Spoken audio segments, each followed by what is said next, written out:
Hello there. I'm BRC. Sorry for the late start. You know, I'm walking around. Earlier I was walking around too. You know, I was walking around live video, but then I deleted the video, I think. Yeah. Because no one commented on the video. Let's see if we can get some people commenting or question. Let's see if we can get some questions on here or comments or whatever. I don't know. You want to know something?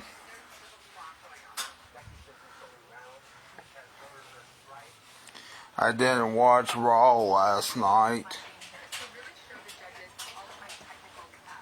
but I did gain money for Netflix today. Finally. But actually the money's in the stock market right now. Right now it is. Hello there, Wesley. How you doing? Right now I'm walking. Right now I gotta tell you some news updates. Finally we got some new menu items, I guess, that are already out at KFC. Yeah, that's right. There's already new menu items out at KFC. The Peacock and Netflix graphics on the PlayStation 5 are impressive. Okay, nice to know.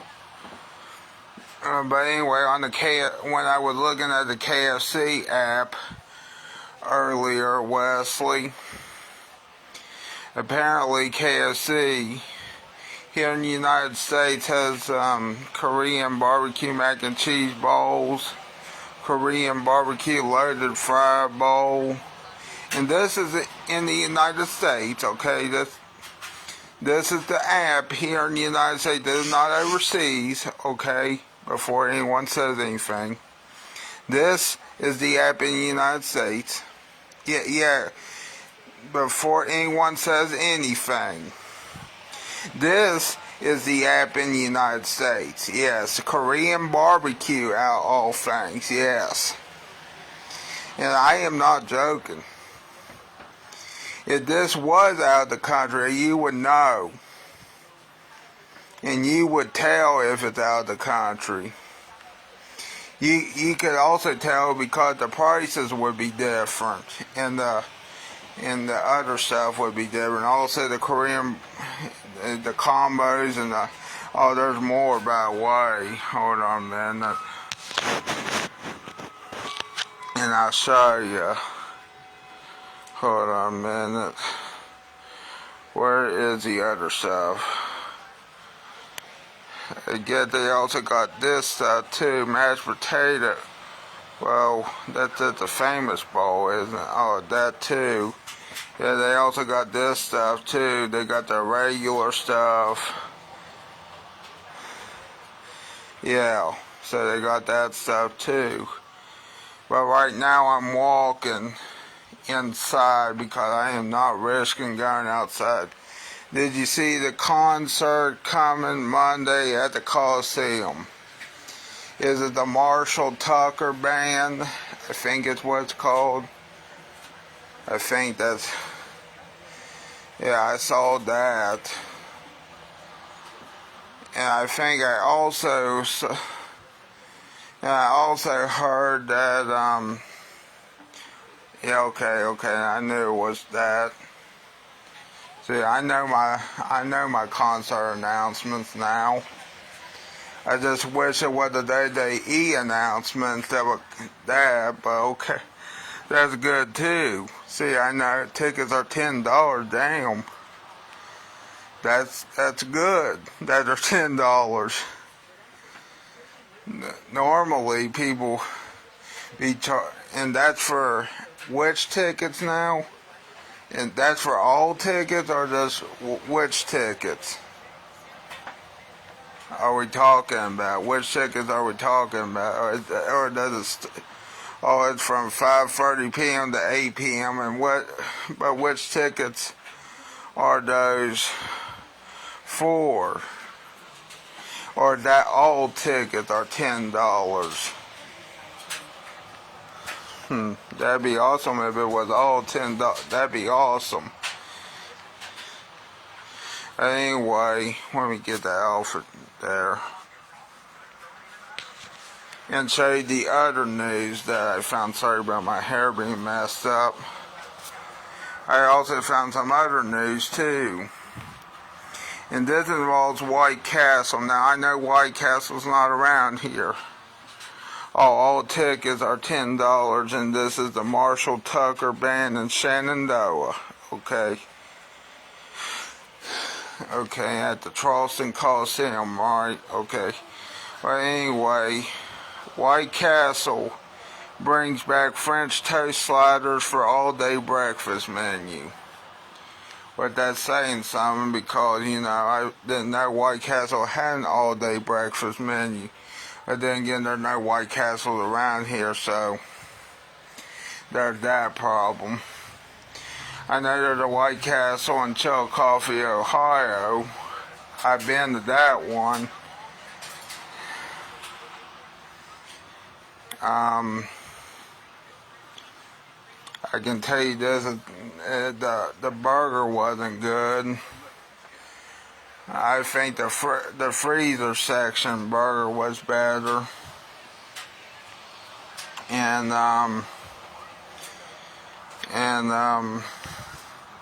But maybe these might be better. I don't know. You never know. The burger may vary from location to location. I don't know. And taste. Maybe I need to add the ketchup. Maybe I just forgot to put ketchup on it. I don't know. Maybe ketchup adds flavor to the burger. I don't know. And also, last but not least, Hot Ones and Ragu launch limited edition spicy cooking sauces in stores. That's nice. But also it sounds spicy because it's Hot Ones. Now, I got some other good news. The good news is, I got good news and bad news. The good news is I invested $8 into the stock market. That's the good news. The bad news is it went down. As of this moment, it's down. Shit. I bet you're wondering, how did I get $8? Well, it was for those rewards apps. Finally, I got it. But I'm going to cash out the stock market here later. Because I want to, and I need to get Netflix or whatever back. If I'm going to use Netflix, it's because I got to watch Raw again on Netflix. Or Netflix, sorry. Since I didn't want the premiere of it, on Netflix.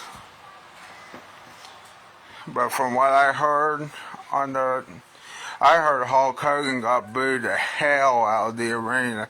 That's the only thing I want to hear. Hulk Hogan get the hellishly booed out of that damn arena. That's the only thing I want to hear. Just to laugh at him, But that's, well, I mean, that's what he gets for being a racist and a supporter of Trump. But I don't want to say much about that because I don't want to get into that. But that's what he gets for being a racist, more likely. Especially for being a racist, you know. All those years ago. Now, he may have been at one time a good wrestler, but then he ruined it. He ruined all of it. He ruined his career, ruined it. He may have been at one time, but then he ruined it. Just saying, people.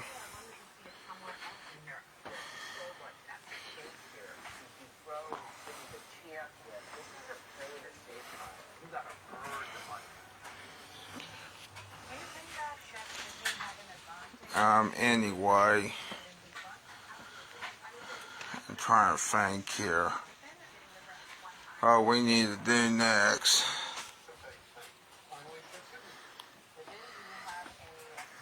I guess get on the computer. So I'm tired of walking. Actually, I still need to move around, but you can watch this video. Or watch a recap of Netflix or whatever. Raw on Netflix, they do the spoilers. So, no messing today because Topanga and Macaulay Culkin were on the first ever Raw on Netflix. So my finger of power is speaking to me, giving it up. And then we ruined it, because next to Topanga, right there looking at me and looking at you, was Eric from Boy Meets World, also known as Will Friedle, and nobody said anything.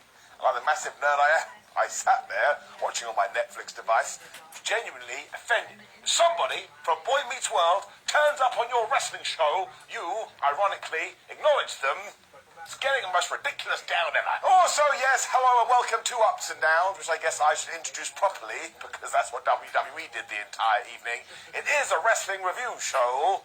As far as this bald idiot is concerned, only wrestling review show you need. My name is also Simon Miller, and I am a real professional wrestler too, which makes no sense, but more importantly, I have this, which is the finger of power. When we like something, we say up. When we don't like something, we say down. And we remind everybody, no matter who you are, wrestling is meant to be fun, so we're always going to be positive Pete's. Sound good? Let's go. It's a brand new era, because Raw is now on Netflix. Now, I knew this was a big deal, because even my mother asked about this. She knows nothing about professional wrestling. She's like a search engine. When you call it Google, she just refers to wrestling as WWE. The cold opening that played beforehand as well was so damn good, and if you haven't seen it, you should go out of your way to watch it. Although here, it was played on like a giant curtain, I suppose, and the curtain fell down, and do you know who was standing in the ring? Repo Man. But very sadly, it wasn't Repo Man. Was Triple H. So many people give him a hard time for stuff like this too, but just let him have his moments, man. It's not like he inserts himself into stories over and over again, but he was a wrestler who had to retire early. He was allowed to stand in the ring and feel that energy. I really did think it was a badass opening though, and I am going to give it an up, because like a loser, it gave me chills, and it kind of ties into a lot of things that we are going to speak about during today's Ups and Downs, and that is WWE quite clearly are hoping that a bunch of casual fans or new fans watch this episode of Raw. So there was a lot of exposition, and there was a lot of explaining, and there was The Rock. Now, it is a good thing he was on the show, because do not forget that Dwayne Johnson is a megastar. To go back to my mother, which is a very weird sentence, even she was amazed one day when she was like, wait, Dwayne Johnson is The Rock? Even though when I was a kid I was watching wrestling, and she knew who The Rock was. I mean, maybe that's more to do with her, but my point still stands. Much as Triple H had done during his opening monologue too, he went full in with Netflix. Like, man, we're so happy to be partners here. So sure, if you want to describe these two speeches as like PR exercises, well, yeah, that's what it was. He also talked about the fact they sure had made a ton of money in broken records, which was actually surprised because it was sold out, and a ticket these days costs a lot of money. I laughed out loud. So he went, oh, I'd like to thank somebody, Cody Rhodes. Cody Rhodes was just there at ringside. He must have teleported in. He basically said that Cody had held the company on his back for the last year or so, which allowed him to get to this pedestal. And you damn right, I am glad that Cody Rhodes is getting his flowers. If you go through his 2024, it was absolutely ridiculous, and to use wrestling verbiage, he deserved it. The thing is, they then joked about Mama Rhodes, as The Rock did indeed acknowledge Roman Reigns as his tribal chief, said he was probably going to whip Sikoa's ass when he hugged Cody and he left. I think we all just entered the Phantom Zone. So to sum it up, I suppose this was the real part of the show, which again is a stupid way to use that word. But this wasn't the final boss. This was Dwayne "The Rock" Johnson, who had come out as part owner of the company, whatever thing you want to use. And so to summarize all of this, I just thought it was a little bit of an error and a little bit of a mistake. Because listen, Dwayne Johnson, once again, is really good at this stuff, but you can see that every day. You can see it in interviews, you can see it on social media. Anytime he does PR or press for a film, all of this charm and charisma oozes out, and you're like, such a good guy. Because I am a massive nerd, though, I just thought it would have made so much more sense to actually treat WWE like a movie. So even if you only know The Rock from the films, all of a sudden you do turn on to Raw, and you're like, oh my gosh, who is this final boss character who's foul-mouthed but pretty witty, and has all the energy in the world, even though you may not want to laugh at him, damn it, he got you again. I don't want to be that guy, which means I'm going to be that guy, but once again, it's like being cast in a movie. What role is he going to play? I just think not showcasing that side of himself, well, I'll just say it again, I was a little bit disappointed. And yes, sure, I'm sure there's plenty of people that did tune in that were happy to see this side of The Rock, and it was perfectly fine, but you also have all that amazing stuff that we built up in 2024, and it'll be easy to get back to, but we still kind of kicked it out the window. So when you do put it all into a little package, you do have to give it a down. Like the final boss should be exclusive to WWE, and what a great advert that would have been. You want to see this entertaining human again? Only on Monday nights. So I don't think we'll ever talk about this again. Just not the direction I would have gone in. You also need to mention the Raw ring back, which now looks like a bunch of adverts thrown up on it, but I suppose that was always going to happen. And then we did cut to the commercial break, but not for me, because I am watching it on UK Netflix, and what's happening in the rest of the world. But I got a big old video package for Tribal Combat. I was very happy. It also actually does mean, though, that the most powerful force in all of sports entertainment, the commercial break, is now dead on Raw, because I can actually see what is going to happen. Fair play, WWE, you win. Of course, it meant all of this was headed towards Roman Reigns versus Solo Sikoa for the Ula Fala. I did think this was very smart because basically the first match you were seeing was going to be two guys smacking each other with weapons. We always got a fuck you Solo chant, and hey, if they're going to say it, I'm going to say it too. When Roman looked to Solo, and Solo looked to Roman. Now, once again, I understand why they did do this, because it basically allowed Michael Cole to explain every single thing that's happened with the bloodline. In my dreams, he would have just gone, I don't know, Ula Fala and emotional manipulation, but he didn't. Otherwise, they just went back and forth until Solo decided, man, screw this, and he threw Roman into Al in the announce table and used him at the still steps. Well, we got a commercial break.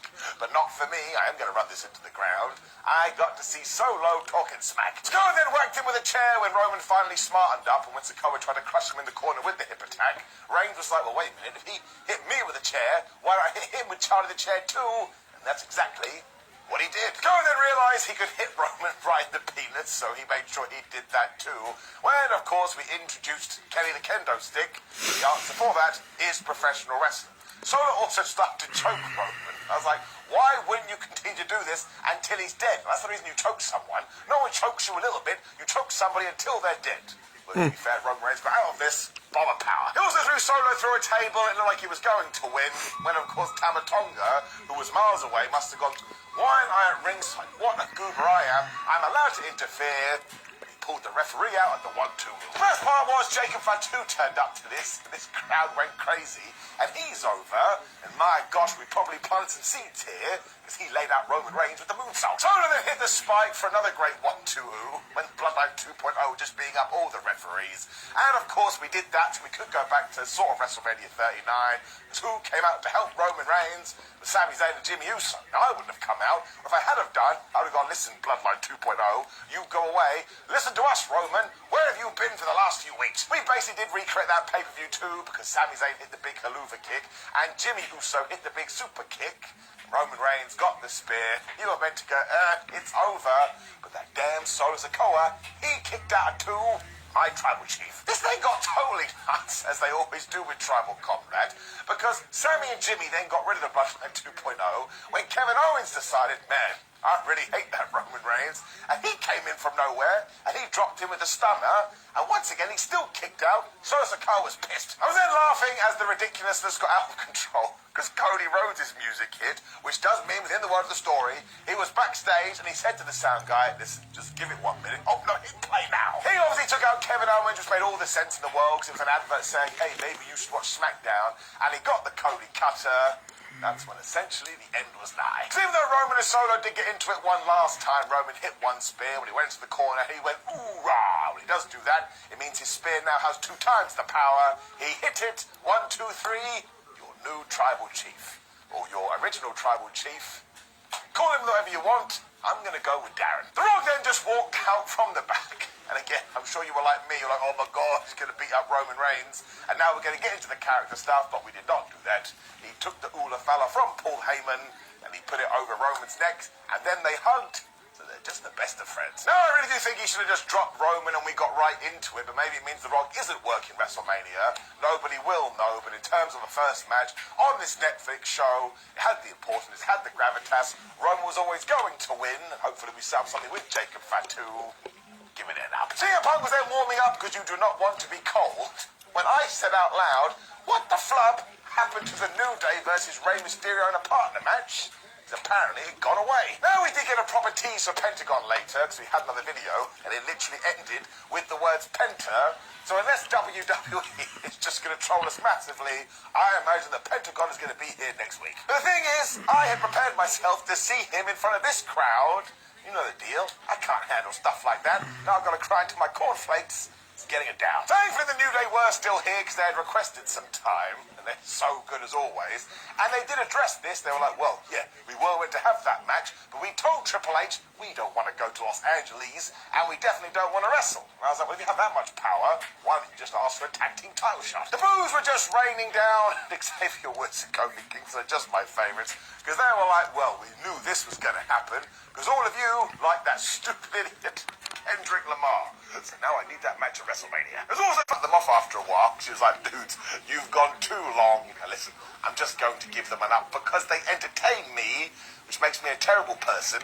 They're like the worst heels in the company, and yet I support